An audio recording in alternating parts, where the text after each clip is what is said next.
तरफ आगजनी हो रही हो, लोग एक दूसरे के प्रति हिंसा पे करने पे उतारू हो, एक दूसरे को मारने काटने पर उतारू हो, तब उम्मीद तो ये बनती है पूरे देश को कि जिस व्यक्ति के हाथ में इस देश ने बागडोर सौंपी है, इस सत्ता के केंद्र पर जिसको बैठाया है, देश का मुखिया जिसको घोषित किया है, उसे जाना चाहिए।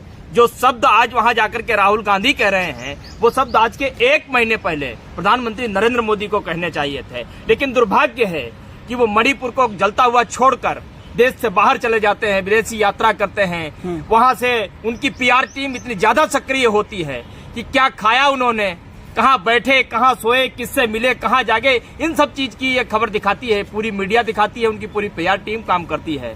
लेकिन राहुल गांधी, जब उनको लगा कि जिनके हाथ में इस देश ने अपनी उम्मीद की डोर सौंपी थी, आज वो उम्मीद नाउम्मीद हो रही है, तब वो मणिपुर की उम्मीद बनकर के वहां गए और जाकर के लोगों से मिल रहे हैं। वहाँ के ज्यादा खाली है, इसलिए वहाँ के बच्चों से मिल रहे हैं, काम कर रहे हैं, वहाँ के बच्चों से मिल रहे हैं, महिलाओं से मिल रहे हैं। और आप देखिए कि उनको वहाँ जाने से भी रोका जा रहा है, क्योंकि आज मणिपुर को अगर किसी चीज की कहा है हेलीकॉप्टर से जाओ, भावना नहीं आत होंगी, भड़केगा नहीं मामला। बिल्कुल सही कह रहे हैं आप। सुनिए, आज अगर मणिपुर को किसी चीज की जरूरत है तो शांति की जरूरत है, हिंसा की जरूरत नहीं है। आप बताइए, अगर देश का मुखिया इस बात की अपील करता कि आप लोग थोड़ा सा सब्र बनाए रखें, एक दूसरे के प्रति इतनी गुस्सा, इतनी नफरत मत पालिए कि आपके पूरे प्रदेश को ही खत्म हो जाना पड़े, पूरा प्रदेश आग की लपट में झुलस करके राख हो जाए, खाक हो जाए। ये काम किसको करना चाहिए था? लेकिन जब आज राहुल गांधी वहां पर करने के लिए पहुंचे और उन्होंने अपील की है, मुझे लगता है कि 1 घंटे पहले एएनआई पर वो वीडियो वायरल है। राहुल गांधी जी ने कहा कि यहाँ शांति को स्थापित करने के लिए, शांति को बरकरार रखने के लिए हम जो कर पाएंगे, हमसे जो बन पड़ेगा हम वो करेंगे, क्योंकि हम अपोजिशन में हैं, हम सरकार नहीं है, हमारे पास पावर नहीं, हमारे पास व्यवस्था नहीं है। प्रधानमंत्री चुनाव पर चर्चा कर रहे हैं, मणिपुर पर चर्चा नहीं कर रहे, 24 की तैयारी कर रहे हैं, 24 को लेकर बात करेंगे चर्चा। जो इलेक्शन जीबी हो, जो प्रचार मंत्री हो, प्रधानमंत्री की जगह सबसे मजबूत टैग जिसने लिया हो, पूरे 9 साल के कार्यकाल में जो प्रचार मंत्री बना हो, एक विशेष पार्टी का व्यक्ति विशेष बन करके रह गया हो, तो सदैव वो इलेक्शन की ही बात करेगा। जहां से उसका फायदा होगा, जहां से उसको वोट मिलेंगे, वो उसी की बात करेगा, क्यों मणिपुर की बात करेगा? और आप देखिए, ये मोटे मोटे तौर पर, क्योंकि मैं एक एक्टिविस्ट भी हूं, एक पार्टी का लीडर भी हूं, जिस तौर पर मैं इसको देखता हूं, ये पटकथा है 2024 के चुनाव की। बीजेपी के चरित्र में ऐसे तमाम किस्से मौजूद हैं। आप देखिए, उठाकर के 2002 से चुनाव को लेकर के, खासकर जब मैं बीजेपी की बात करता हूं तो प्रधानमंत्री नरेंद्र मोदी के नेतृत्व वाली बीजेपी, गुजरात से लेकर प्रधानमंत्री की कुर्सी तक आने के पीछे, हर चुनाव के पीछे एक न एक पटकथा लिखी गई, जिसमें कहीं किसान मरे हैं, कहीं नौजवान मरे हैं, कोई दंगे हुए हैं, कुछ ना कुछ तो जरूर हुआ है।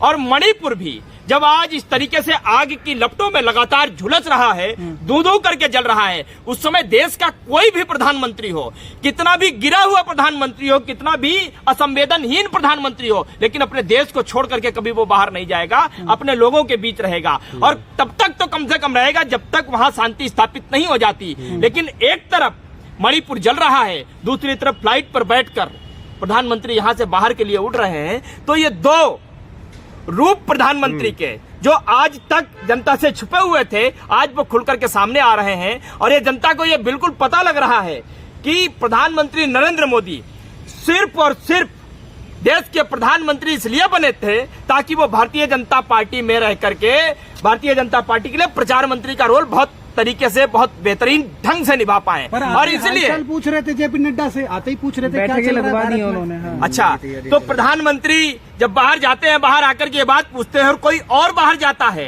तमाम और प्रधानमंत्री बाहर गए, वो जब देश में आए तो उन्होंने क्या पूछा? क्या छोले भटूरे बने हैं घर में?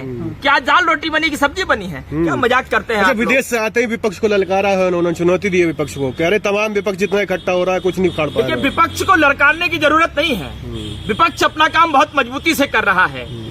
अगर किसी को ललकारने की जरूरत है तो आप ललकारिए तमाम उन लोगों को जिनकी वजह से मणिपुर में हिंसा हो रही है।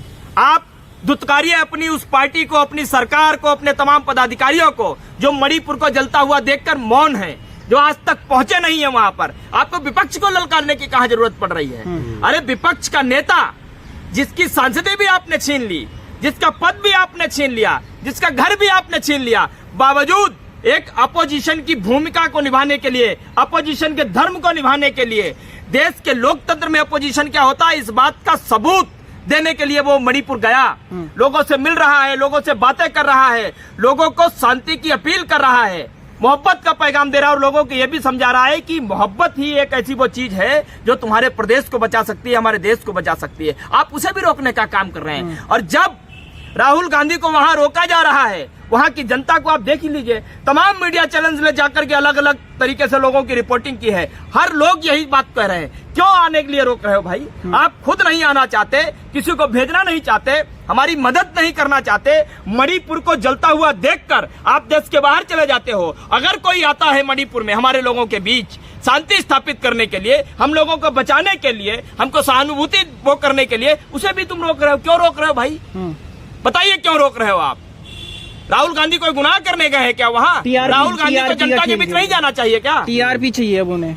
अच्छा, हाँ। तो प्रधानमंत्री जब अभी कुछ समय पहले गए थे, प्रधानमंत्री जहाँ जाते हैं टीआरपी के लिए जाते हैं।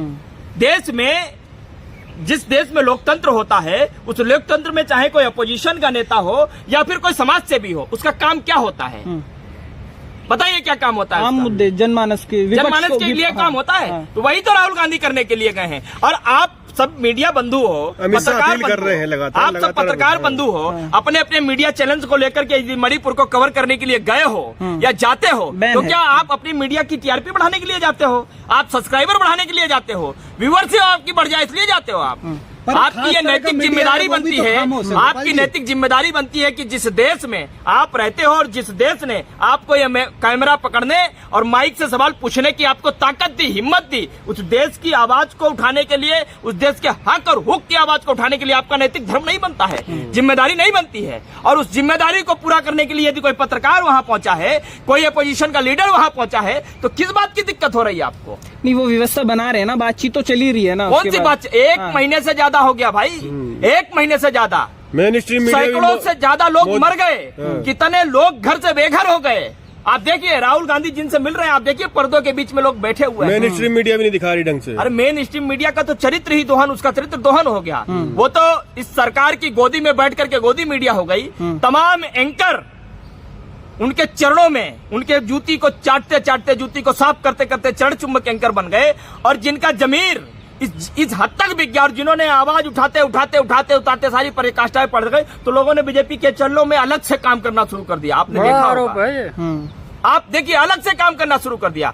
तो तमाम वो लोग जिनको इस देश की आवाज को उठाना चाहिए था, देश में मणिपुर के लिए शांति की अपील करनी चाहिए थी, लेकिन नहीं की। आज वो प्रधानमंत्री कहाँ गए हैं ये दिखा रहे हैं, क्या खाया है ये दिखा रहे हैं, कहाँ उठे ये दिखा रहे हैं, कब पानी पिया ये दिखा रहे हैं, कब सोए ये दिखा रहे हैं, कब जाग रहे हैं ये दिखा रहे हैं, लेकिन मणिपुर उनको नहीं दिखाई दे रहा। ठीक उसी तरीके से जैसे किसान उनको नहीं दिखे थे, जैसे पहलवान उनको नहीं दिखे थे, जैसे नौजवान उनको नहीं दिखे थे, जैसे पत्रकार उनको तमाम छोटे तबके के लोग जो पत्रकार अपनी जान जोखिम में डालते हैं वो दिखाई नहीं देते। सिर्फ उनको वो दिखाई देता है जो प्रधानमंत्री के लिए अच्छा हो, प्रधानमंत्री के लिए बेस्ट हो। हर वो झूठ भी उनको सच दिखाई देता है जो प्रधानमंत्री के लिए अच्छा। 24 को लेकर क्या कहेंगे? तो अब मोदी जी ने ऐलान कर दिया कि तमाम विपक्ष जो है मोदी के डंडा, जो सीबीआई ईडी का डंडा है, उसकी वजह से एकत्रित हो रहा है। देखिए वो ईडी पुरुष हैं, सीबीआई पुरुष हैं, तो वो इसी तरीके की बात करेंगे। 2024 में वही होगा जो कर्नाटक में हुआ,